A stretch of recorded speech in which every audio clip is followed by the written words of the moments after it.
above as well as under the water. Sperm whales, schools of mobula rays, blue sharks find rich feeding grounds in the channels between the islands.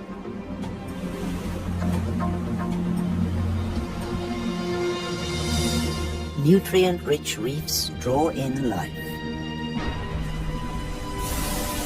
Blue whales seek out tons of krill in ocean depths.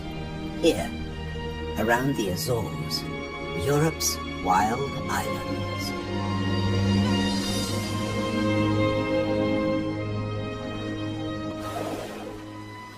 A family of false killer whales cruise the ocean on the lookout for prey.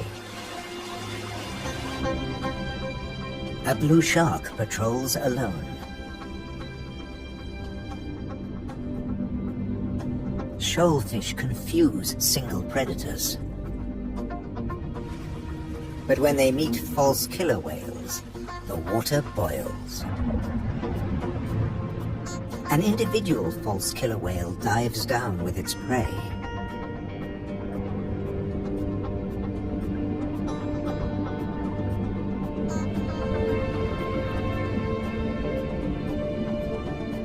A blue shark comes late to the feast, drawn by scent molecules.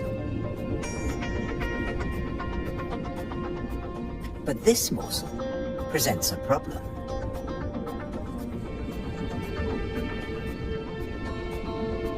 With jaws not made for chewing, it'll never swallow this tail fin.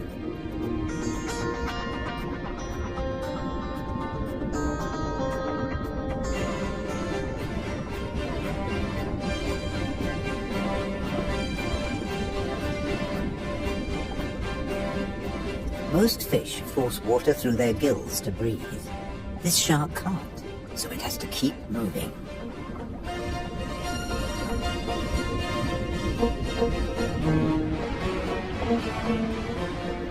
Near the surface, another blue shark is demolishing a tuna. This job its teeth can do. Shake and take.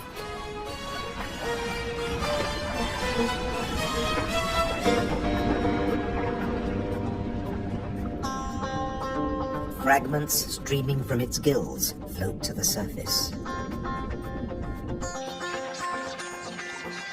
A little extra for the seabirds.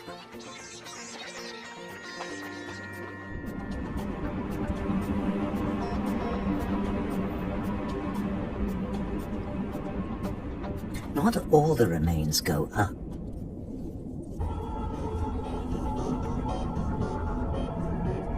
Spread by the current, the scent draws a moray eel from its cave.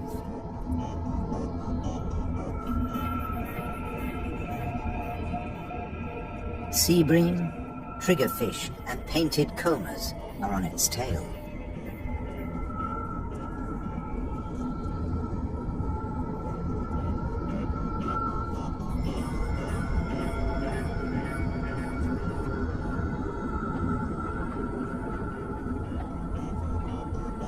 The ocean around the Azores is not short of flesh.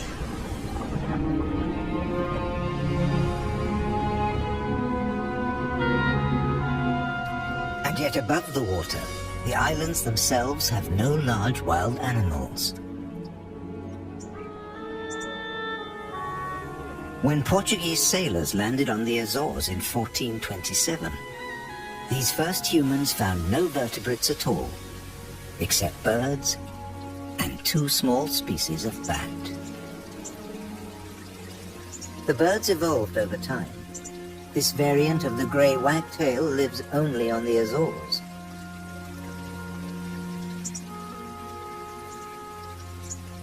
With head feathers a different colour from its European relatives.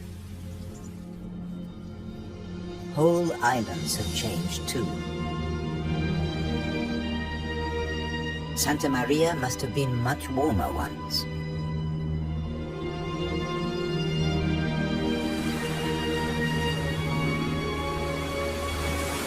Many of these ocean fossils belong to extinct species that once lived in warmer waters.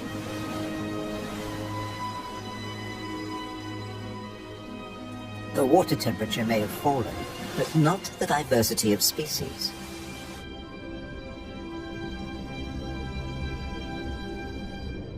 After nearly 6 centuries of human habitation, the seas around these volcanic islands are still largely unexplored.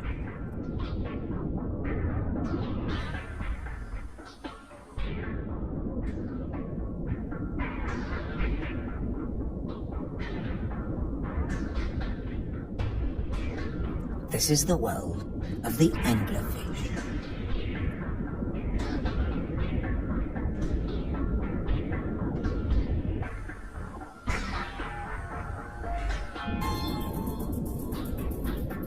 A 1,000 meters down, this pink frogmouth ignores the pressure of 100 kilos per square centimeter.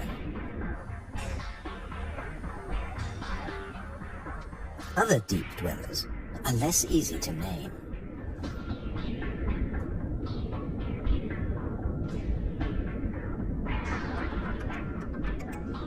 In the darkness, it's easy to underestimate your prey. It has to fit into your stomach.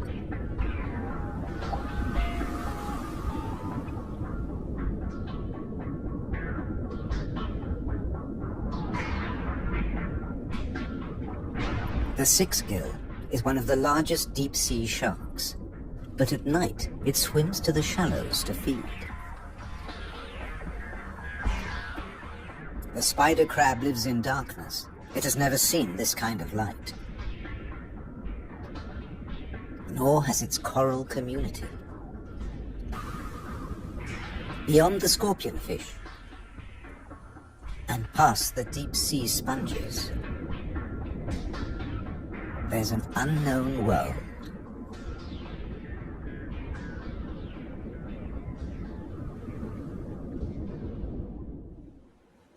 Imagine the Atlantic between Europe and America 8 million years ago. Pressure along the mid-Atlantic ridge forces the continental plates apart. Volcanoes pierce the surface on both the Eurasian and the American side. The Azores.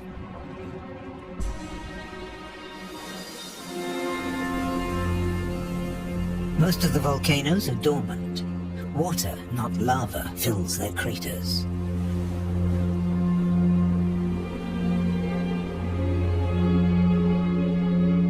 Sometimes only crater edges rear from the sea, worn down by the elements. Spawned by the sea, there too they will return. For now, it's craters that dominate the landscape. Gases still escape from fumaroles on some of the 1,700 volcanoes. Heat brings water almost to boiling point.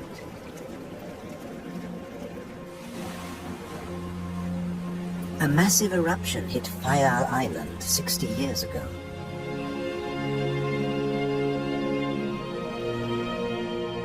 Humans couldn't live in this lunar landscape. Hundreds followed the sun to America. On the volcano's slopes, life had to begin again. Birds were pioneers on naked rock. Wind and birds still bring seeds from over the sea. Some come floating in.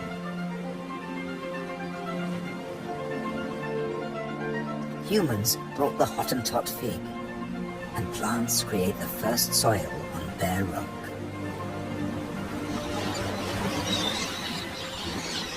An active volcano will destroy life. Dormant or extinct, it can create it, above and below the water. The underwater cliffs of Formigas are the summit of a volcano. Overall, the waters of Europe's wild islands are home to more than 1,500 species. This is the spiny starfish.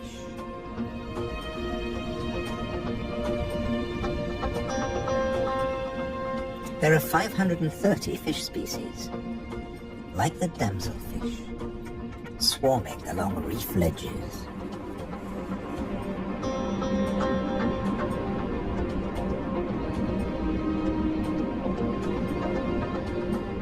The grouper is a formidable loner. Its giant maws scare off intruders.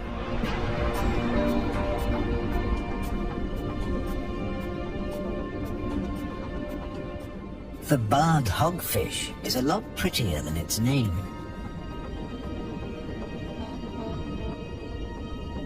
It's a protogynous hermaphrodite like its cousin, the grouper. It starts off female until it reaches a certain length. Then it becomes a male, aggressively defending its territory.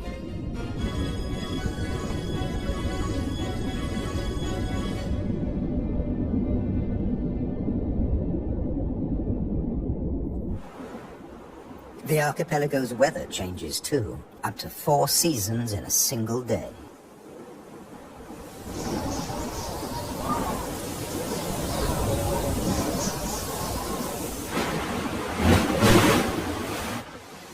And when the winds blow above,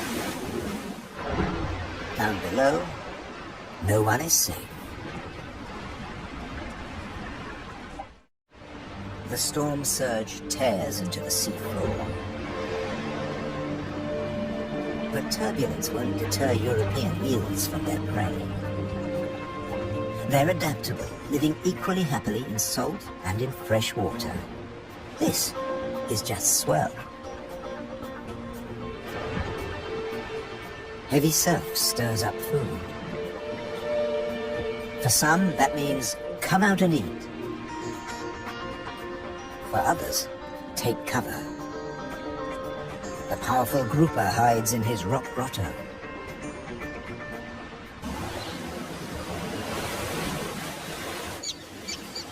In churning waters, it's tough to spot your prey. But the common terns have no choice. The first chicks have hatched, and they're waiting to be fed.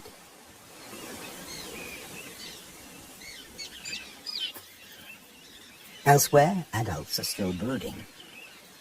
The nest, a few pieces of dried grass, hardly visible. The parents sit in turn for 3 weeks. Their beak, both dagger and tweezers, is perfect for catching small fish.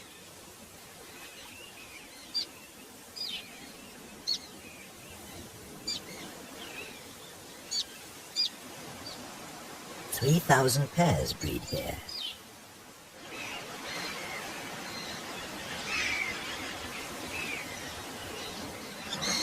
Typically, each couple lays 3 eggs.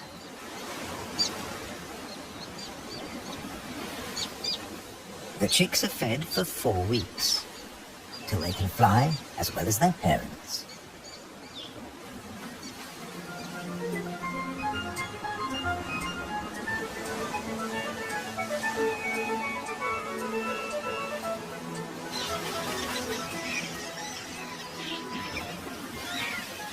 Then they're ready for takeoff on the long journey to South Africa.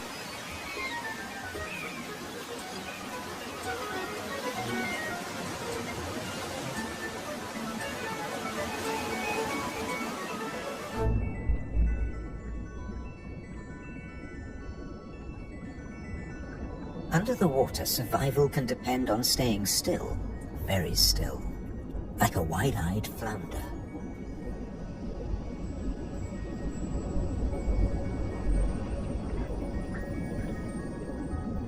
With his general-purpose military markings, the Guinean pufferfish doesn't mind being seen. The Atlantic lizardfish doesn't bother with disguises at all. It simply shimmies into the sand.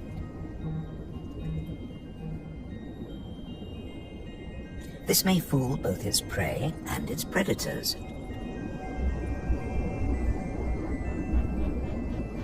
But it won't fool the pufferfish patrol.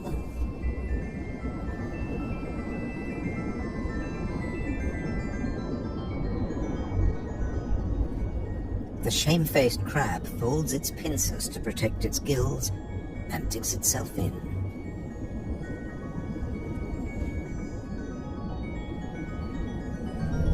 Leaving no opening for the plump flatfish.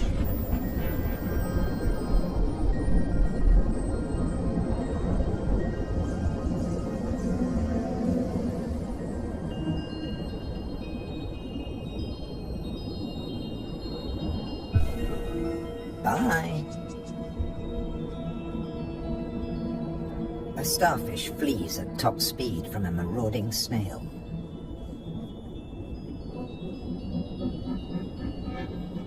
The Triton snail feeds mainly on echinoderms, like the purple sea star.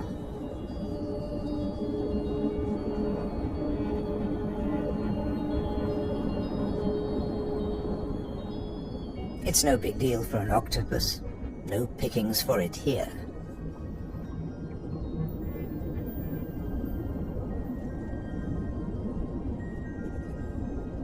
Sacrificing an arm, the starfish gets away.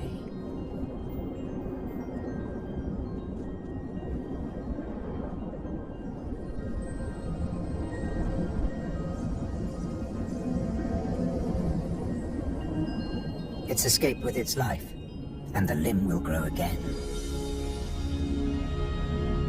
These wild islands in the Atlantic are a freshwater reservoir. Vast amounts of seawater vaporize in the warm ocean air, and freed of salt, they unload onto the Atlantic islands.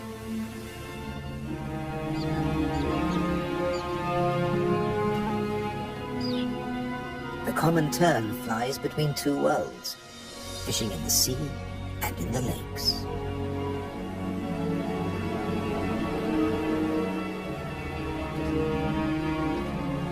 Humans brought the freshwater fish to these islands. Water flows straight off the impervious lava rock.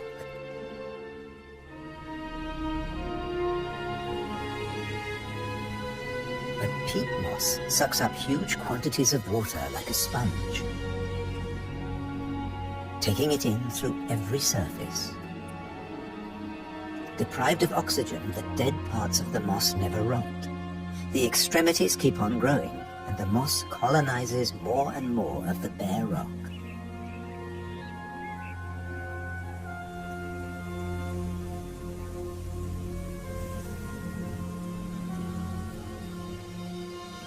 Just beneath, more than 270 caves pierce these wild islands, dark and cold.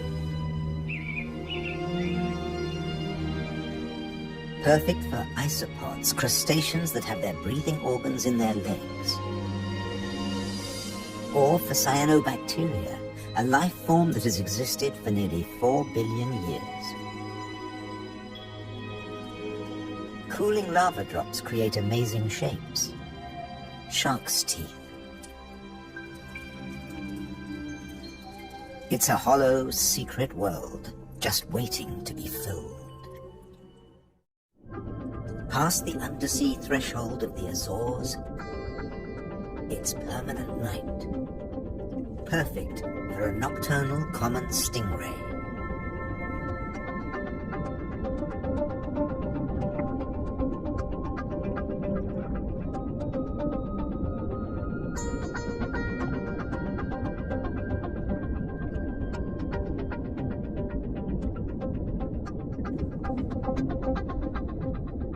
It's not alone here. Sliding over the cavern walls, unicorn shrimp.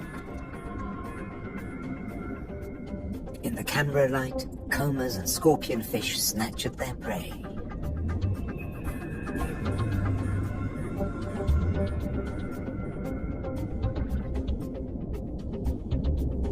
The brown moray eel is cleaning up on the cavern floor.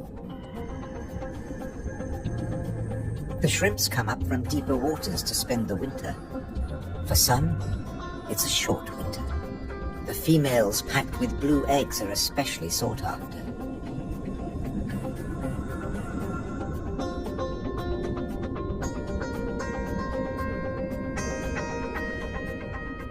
The shrimps also live off crustaceans, their own species. What's left of the moray eel's dinner?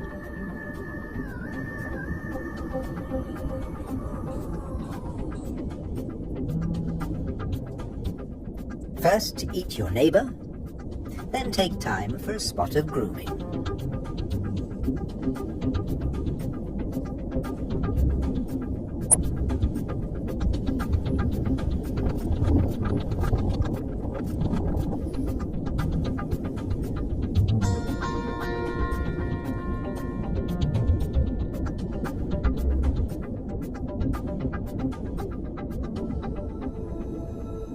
Nearby, on the rocks, an octopus with a human face reaches out.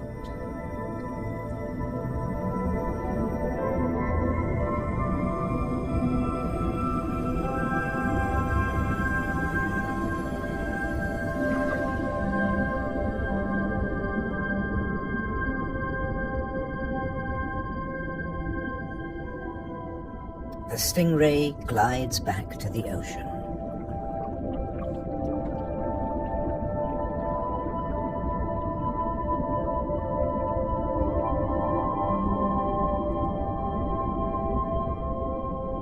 Passing the hundreds of bristleworms growing in front of the cavern.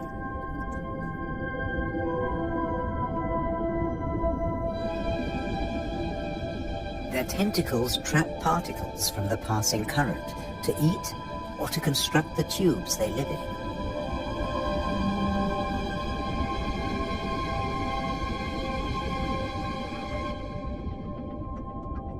Deeper down is a mysterious place, a rare sight in the Azores.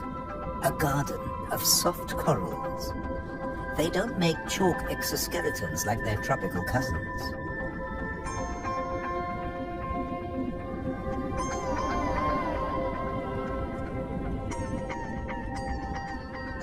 The currents carry plankton down to their home on sunken seamounts.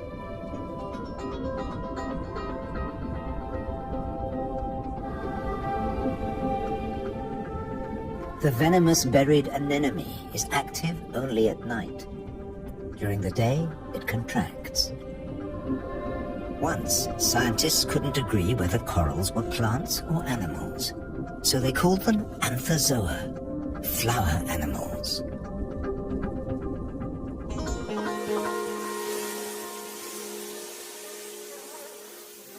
No doubt about these.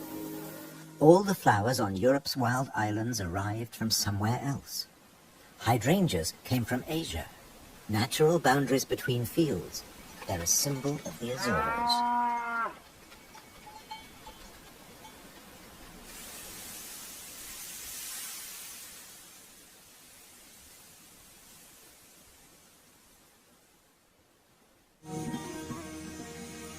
Hundreds of stone walls create hundreds of microclimates for the vines the settlers brought in the 15th century.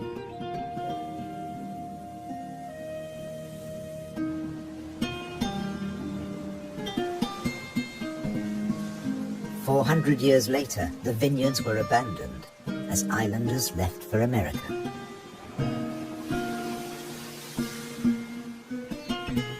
The stone walls became a playground for Madeira lizards. They were brought here by seafarers too. Azores wines are now fashionable again. Nearly 1,000 hectares, more than 2,000 acres of ancient vineyards on the island of Pico have been declared a World Heritage Site by UNESCO. The ruts of ox carts, once the island's only transport. They dragged firewood and building materials for houses and stone walls. And they carried the new wines down to the coast to ship to Europe, but at a cost. Beneath these waters is the strangest, most dangerous place on the Azores. They call it the Anchor Graveyard. Scores of great iron anchors lying on the seabed. When an Atlantic storm hit, the only way to save your ship from the rocks was to cut the anchor rope fast and dash for the open sea. The iron left behind has become a rusting reef for a multitude of creatures. These anchors are coated by algae and tube worms.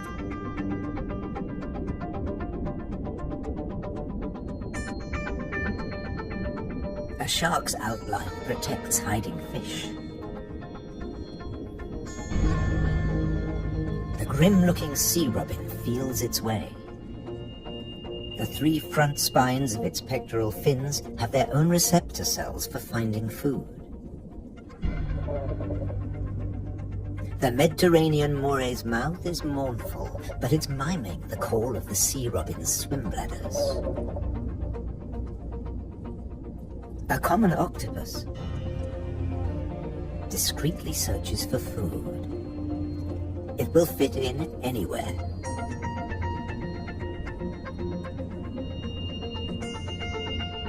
While bearded fireworms clear up the corpses in the anchor graveyard.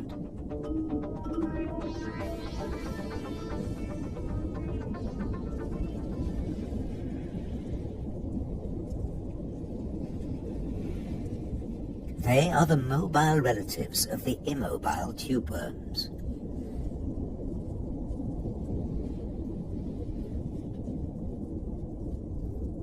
The octopus has found another spot to test its camouflage skills.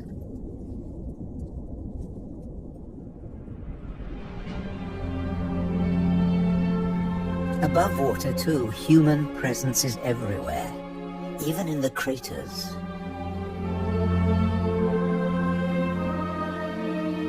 Any straight line means a wall. One that protects the grazing horses and cattle. By keeping the grass short, these domestic animals help the seasonal visitors that have been coming here for thousands of years. The ruddy turnstone digs to find fresh food. Black-bellied plover fly in from Russia on their way to their winter quarters in South America and South Africa.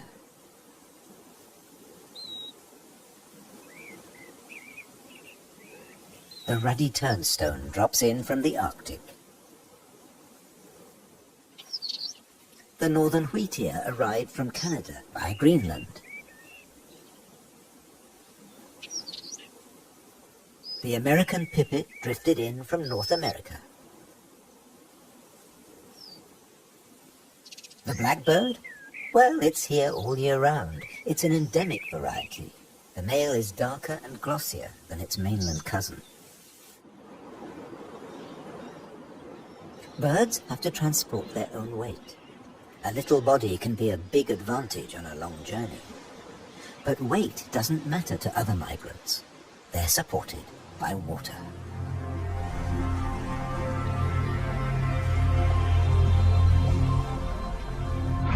Humpback whales migrate between the Arctic and the tropics. They make a hunchback when they dive, hence the name.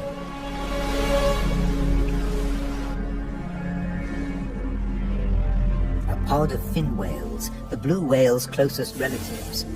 The two species can interbreed.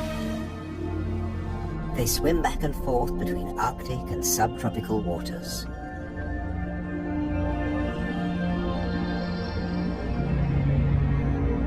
Fin whales and blue whales have their blowhole in the center of their skulls. Sperm whales have theirs on the left.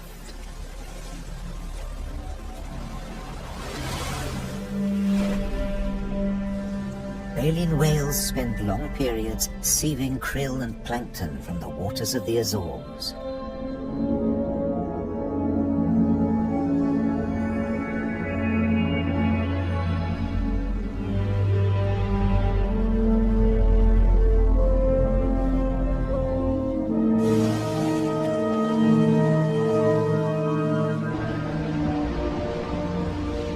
They leave their excreta behind them. It feeds vegetable phytoplankton. Animal plankton eat the phytoplankton, and at the other end of the food chain are fish and the whales themselves. But a great deal of whale food comes from deeper down.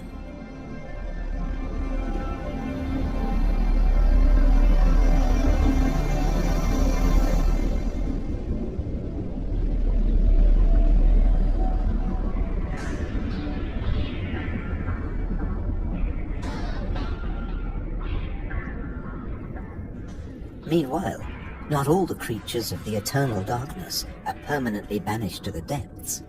Every night, countless organisms leave the realm of the bizarre anglerfish and rise into shallower waters. colossal amounts of krill join them on the upward journey. A nightly vertical migration.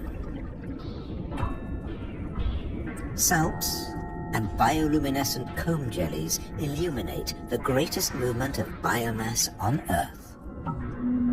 All here to harvest the vegetable plankton, or get eaten themselves. This innocent-looking blob is anything but. A Portuguese man-o'-war is a colonial organism, a conglomeration of polyps serving different functions. One polyp is the sail. Innumerable other polyps repel invaders or catch booty with tentacles that stretch up to 30 meters. On the right, a salp has become ensnared. Venom from stinging cells kills the prey. The tentacles drag it to the mouth.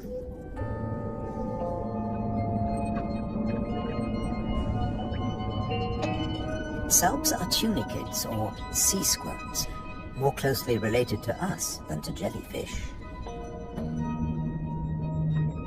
Delicate bands of muscle rhythmically contract, pumping water through the salp's body, filtering its food.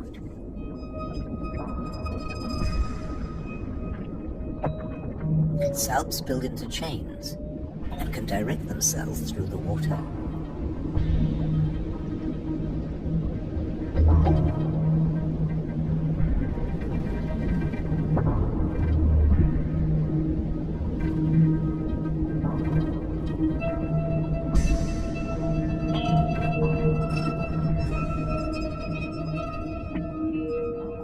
A chain can be up to a meter or longer.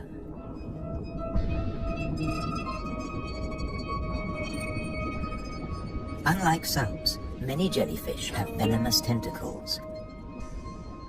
But they too have predators. They're one of the favorite foods of loggerhead sea turtles. On their 5-year journey from the Florida beach where they were born, they swallow innumerable jellyfish immune to the venom. But there's another hitch. Comb jellies have no sting cells, but in the water they look a lot like drifting plastic.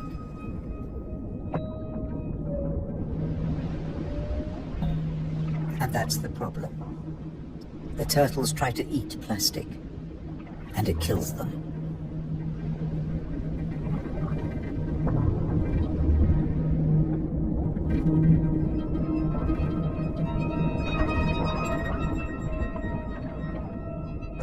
This is a great jellyfish hunter. At up to 3 meters in length, the ocean sunfish particularly relishes the Portuguese man-o'-war. But that too catches other jellyfish.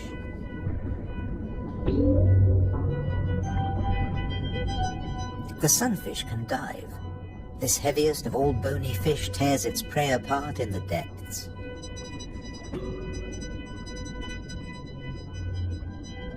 The man-o'-war must stay on the surface, but it's a most effective hunter.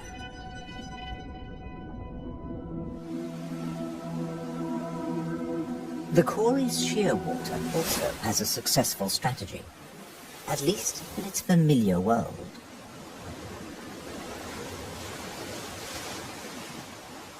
It deposits its eggs in niches high on the rocky cliffs. No surf, no high tide can reach its young. But now they face a new danger. Stray cats.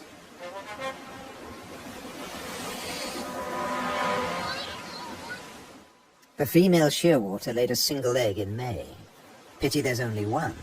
Looks like a bad strategy now. They can't adapt to an unwanted gift brought by humans.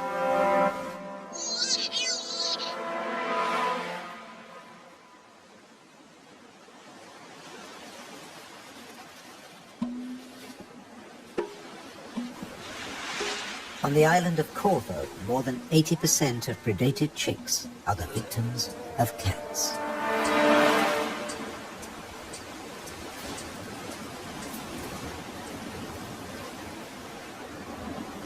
There's nothing the adult birds can do. They spend the whole day out over the sea.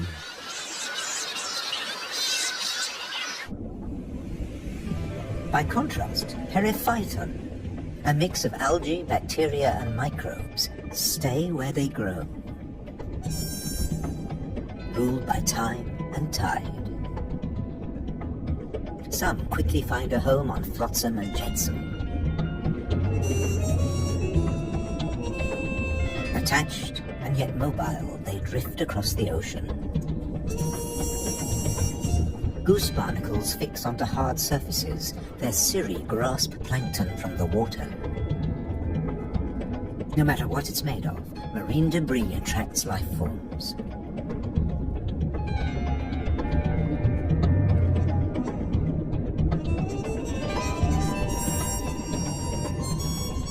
One of the ocean's fastest swimmers likes to stay close to flotsam, the mahi-mahi.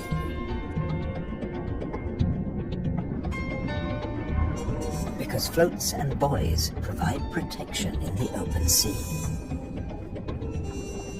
Some species may have survived ocean transfer as passengers on floating debris.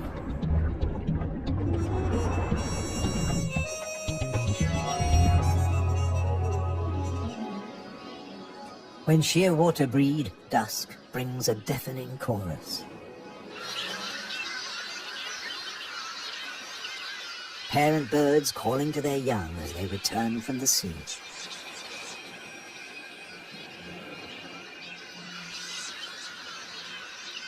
The birds recognize each other's cries. 75% of all the world's shearwaters breed in gigantic colonies on the Azores.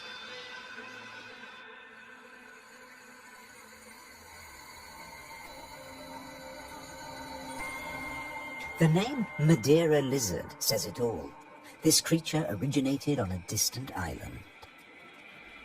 The Madeira wall lizard is very common on the Azores. It's one of the few reptiles found on these islands, and it's very fond of nectar. Invertebrates and vegetable matter complete its diet.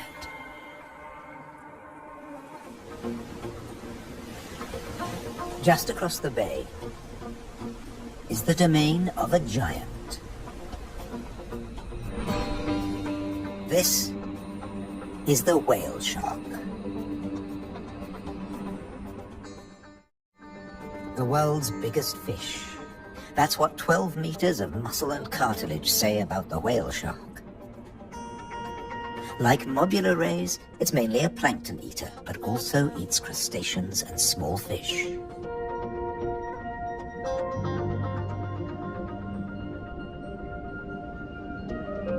The rays' rolled fins on their foreheads direct the plankton into their mouths.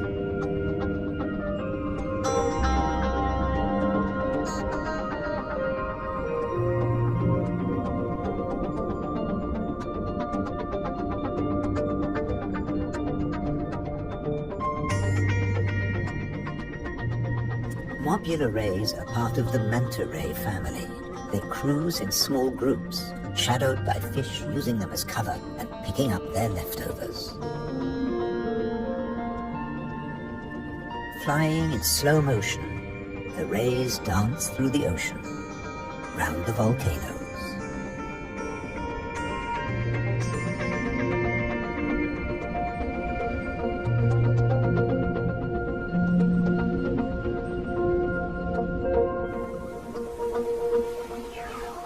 High above, there's something stirring on the cliffside.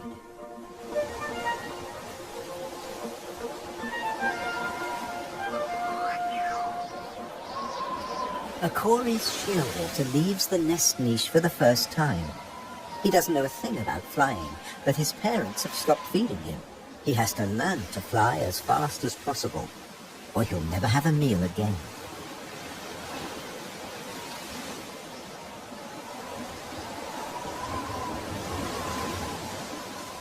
He needs a takeoff point with a fair wind.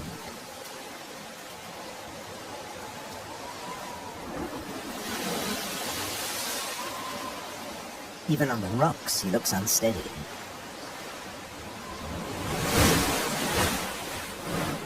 A fellow shearwater learns the difference between flying and falling.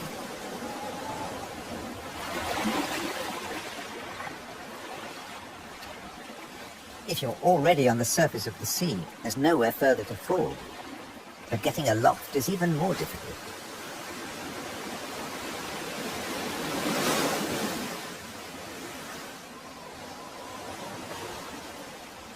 Wings over water. That's the right idea.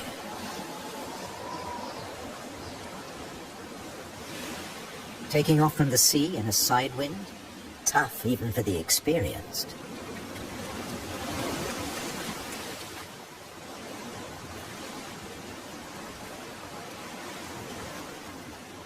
It's now or never.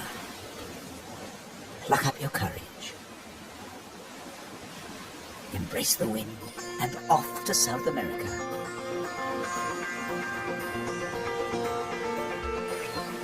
On the Azores, you're either coming or going. In December, with the sheer waters long gone, male sperm whales are returning from their feeding grounds in the Arctic waters. They meet males who were too young to make the journey, and mothers with their young calves born while they were away.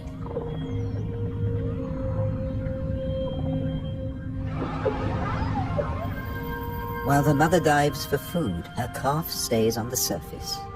It'll be 2 years before he dives with the group.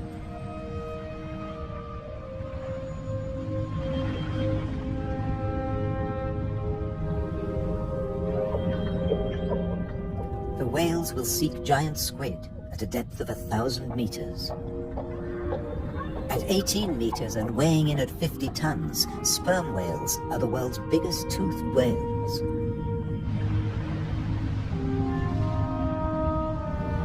The calf will remain alone for up to an hour, defenseless against a possible attack by killer whales.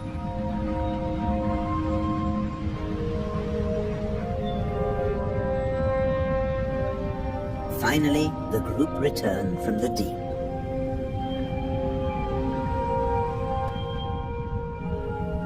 The calf is once more under the protection of its mother.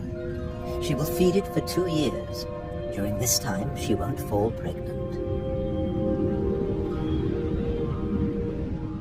Now the whales can take their ease, preferably hanging vertically in the water.